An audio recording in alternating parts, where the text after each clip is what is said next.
Hello guys! So ayan, magha-harvest na tayo ng ating onions ngayon. Yan sila oh. This is it! Harvest time!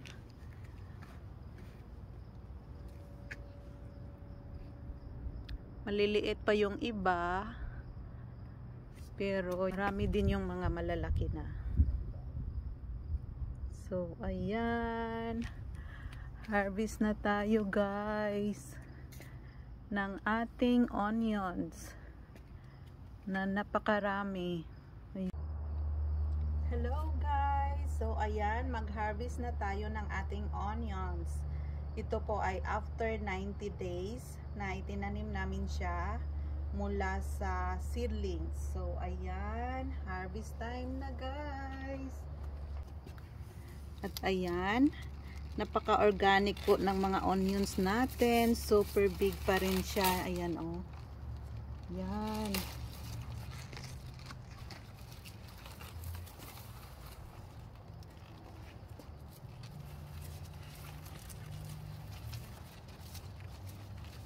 Yan guys, daming onions. Oh my god. Yan oh. Dami nito guys dito. Ayan. Itinanim lang namin to siya dito from seedlings. Ibinaon talaga siya sa lupa pagtanim. Tapos habang lumalaki siya, nakapatong na lang siya sa lupa. Yan. Pero yung pagtanim dito, ibinaon talaga.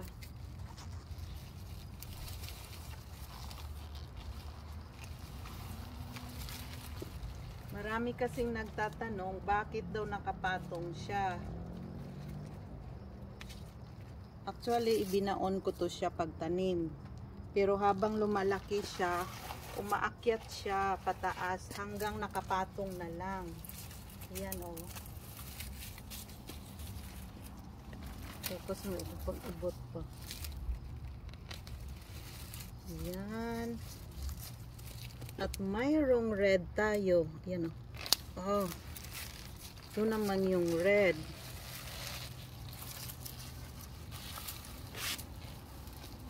Medyo maliit lang yung iba. Pero, ayan. Maliit man o malaki, magagamit talaga siya guys.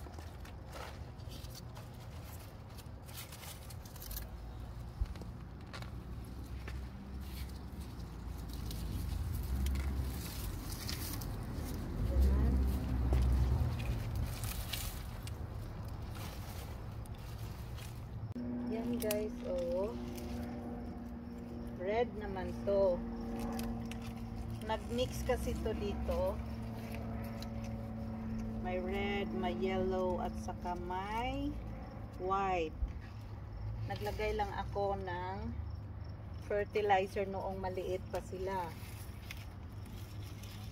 Twice lang yon. And then after that, banana peel water na yung fertilizer ko na ginamit. So ayan, pero malalaki sila. Ito naman yung yellow. Yan, malalaki pa rin guys.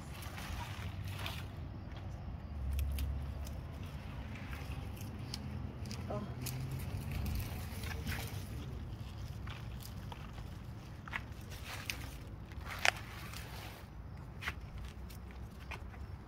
Pa dito sa kabila. Okay lang, lang ito. Ubusin na lang namin to ng harvest. Hanggang pa dito iyo. Yan. Oh my god. Malalaki rin.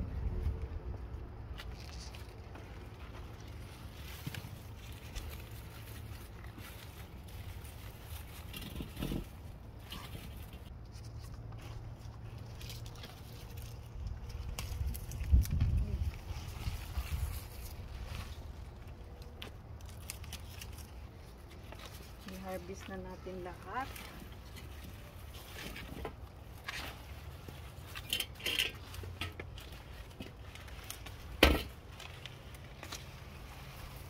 Ito naman yung red, oh.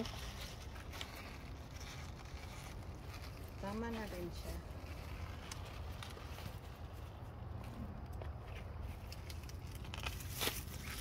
Ito guys, oh. Ayan. Ayan.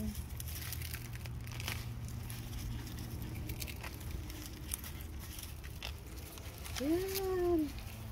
OMG. Ang lalaki guys. Oh.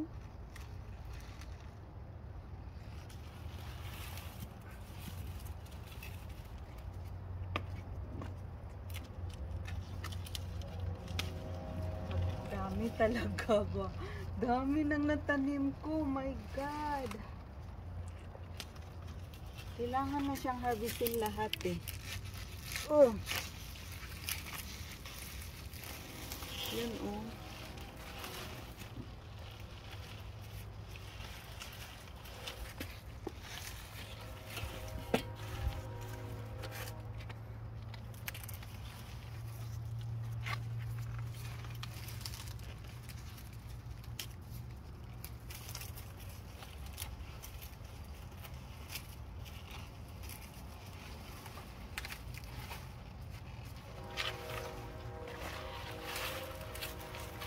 Ang dami talaga na tanim ko guys.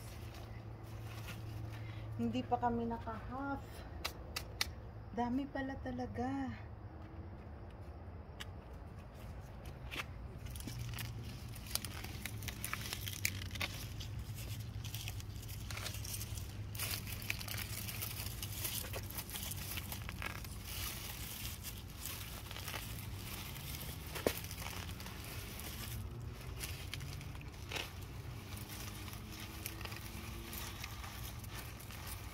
Yan.